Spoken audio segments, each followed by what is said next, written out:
but agree. All right, go on then, David. Moving along, I'm already thinking we should have split this into information and data, which we may yet. So, prompt number 2.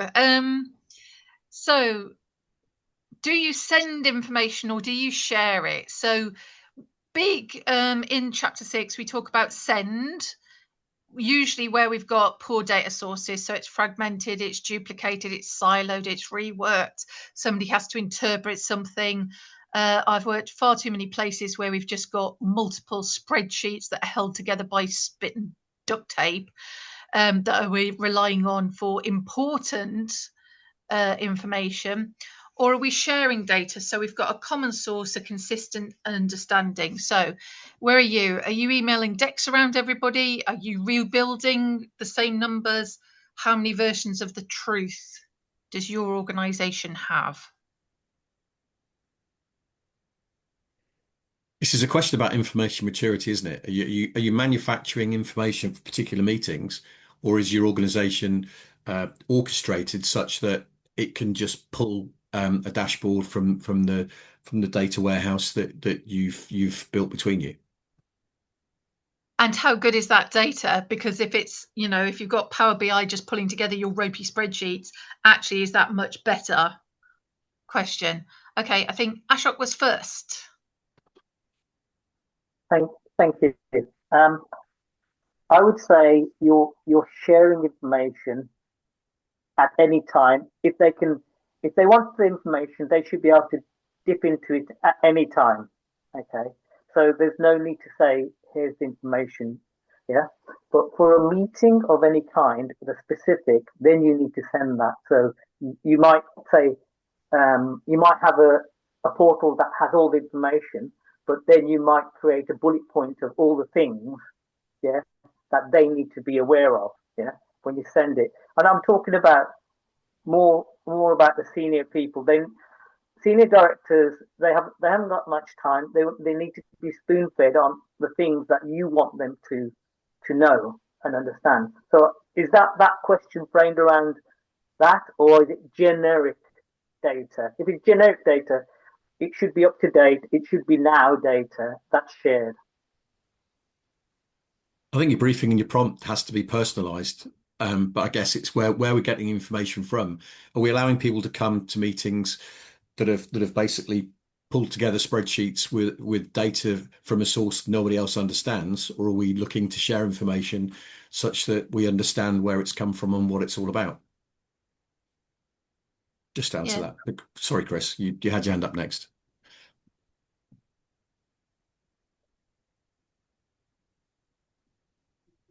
Are you looking for the mute button, Chris?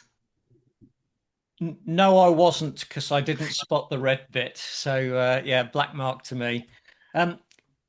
Really interesting question. I think there's different pieces of data that are important for a decision. There's the context data, which is the world that the decision is going to uh, appear on, and I think that's the sort of data that is owned by the portfolio slash PMO in the portfolio management context. And what I mean by that is um, what's on the in list, what's the spend rate against plan, so we can see if there's any opportunity or problem area. So it's the context for a request. And I think that data needs to be curated. You can't just dip into it and dip out of it. And I think it also needs to have a baseline date so that you can, you might do this data collation automatically, because you should have some underpinning data, and you should be able to press a button and say, right, we've done the March baseline. This is what any of the March governance meetings might be referred back to. The next bit of data is the request data. So you might be looking at things like business cases and spend plans for next stages for individual projects, which come from the project themselves. It's until it's been approved, it's not part of the portfolio, although there might already be some kind of outline plan for it. So those two bits of data and information need to come from separate sources, and both of them inform the decision. So for example, if one project wants to accelerate its spend and broadly in the portfolio there is a retardation of spend, then that might make that decision really, really easy. Project doesn't know that. The portfolio doesn't know what the ask is until the ask happens. So you've got to then pull those together.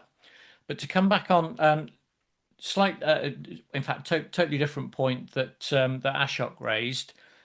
My experience is when you feed executives summary data, the first thing that they want to know is what's the next level down, and what's the next level down, and what's the next level down. And that's a behavior that needs to be nipped in the bud by trust. So you need to be in a position to provide that next level down, but actually the executives need to trust that you have it and that you're on top of it, and that they don't need to ask that question anymore. They can focus in on what's the decision based on the context and the ask. So I call that that fractal questioning. Because every time you give an answer, they want to, each bit needs to be broken down further, and it's an illusion of control. It's not real control. Yeah, you're not wrong though, Chris. They do like to test for details sometimes, don't they? Ashok. I guess that's that final question is about maturity of the company and maturity of your governance and your project management arena. If in the past people have given you data that has been turned out to be not well informed, not well scoped, maybe out of date, then your directors are gonna question that data, are gonna want to look at the detail for themselves. And like you said, Chris, yes, when they've reassured themselves that, yeah, I've looked into that data and it is what they've told me before in the past, I'm happy not to look in that data again. Yeah, it's a build up of trust, and I guess it's the maturity. When we're a lot of companies just don't have that maturity. Someone comes in and has to form that maturity because they don't have a decent governance structure that filters out all the noise as well at the lower end. Yeah. Okay, that's all I wanted to add to. All right, thank you. David Mitchell. Yeah, I just thought it was a really interesting point. I think just picking up on that, it's trust, isn't it? Do people trust your data? And can you demonstrate you've got, I mean, do they also believe you as well? I think there's an element of personal credibility in what you do and how you deliver it, but also having the data and being able to demonstrate the data quality. Because I don't think I probably differ when I'm sending information up.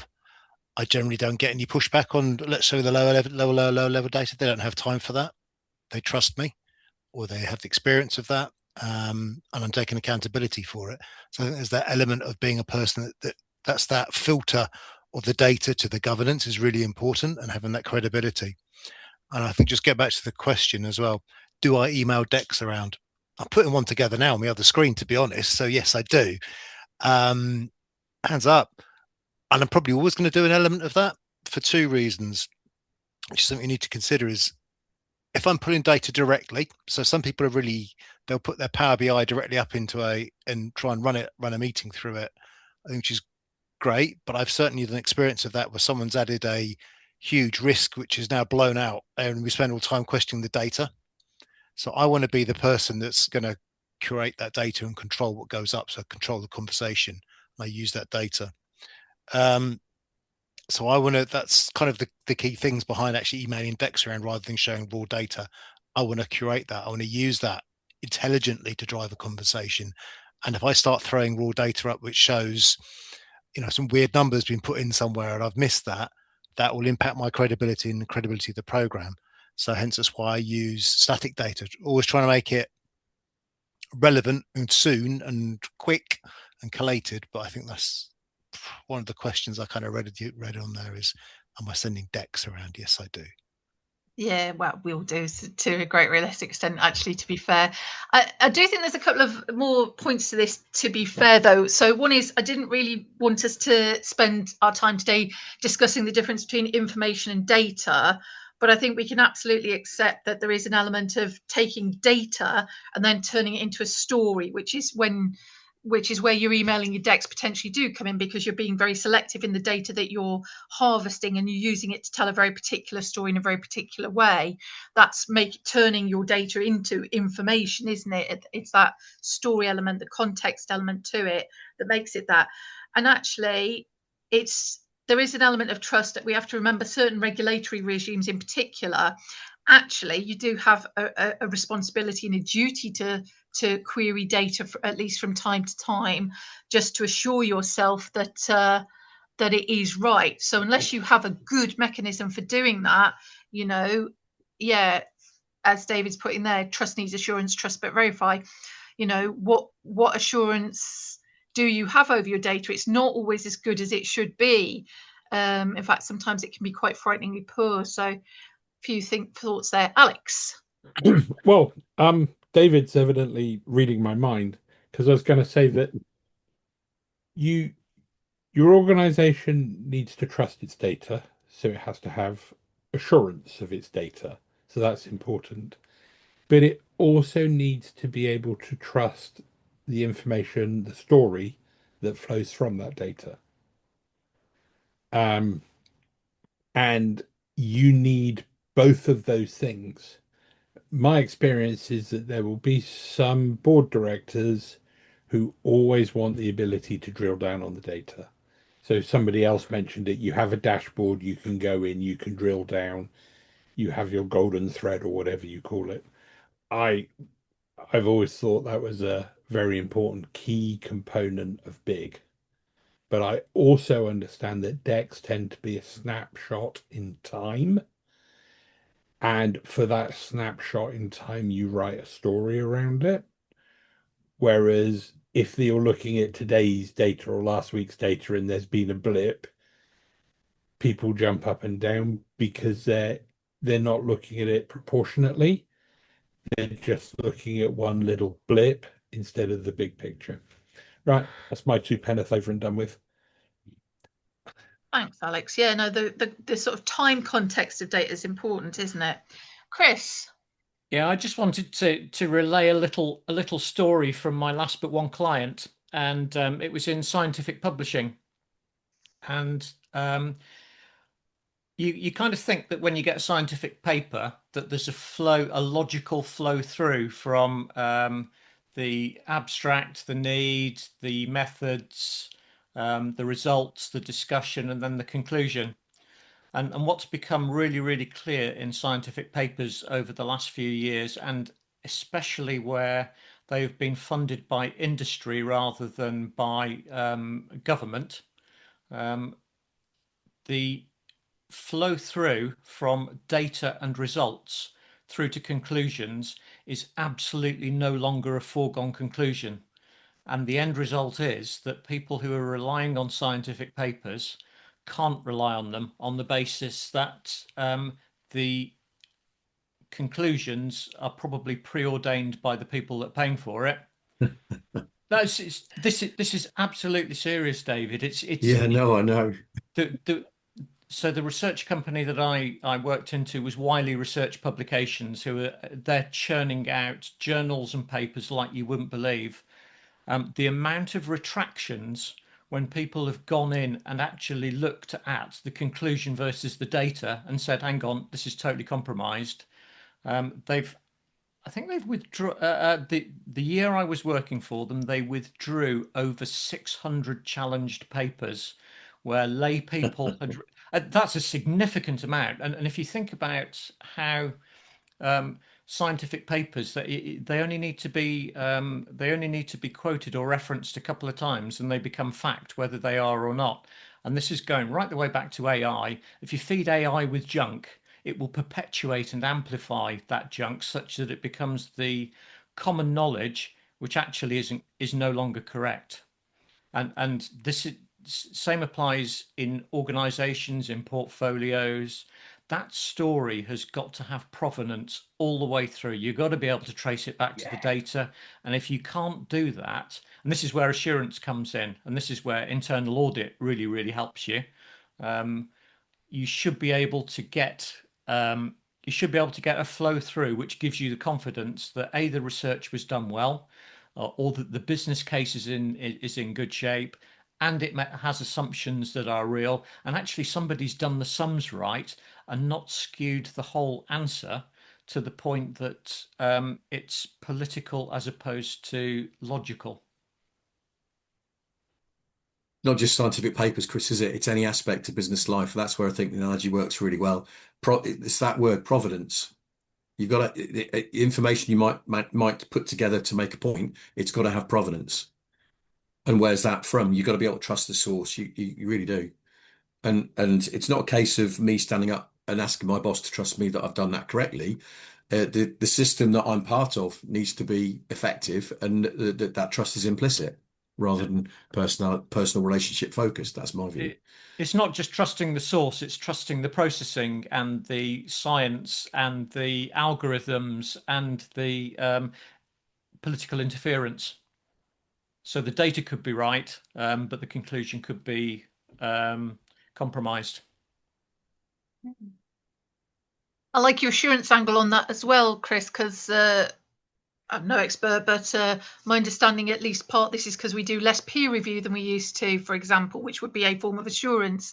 And we could easily put that as in a business context and say, well, actually, last time, so and so whacked up a business case for their pet project, who reviewed it before it went to the exec, right? Where is that peer review? Where is that challenge coming from?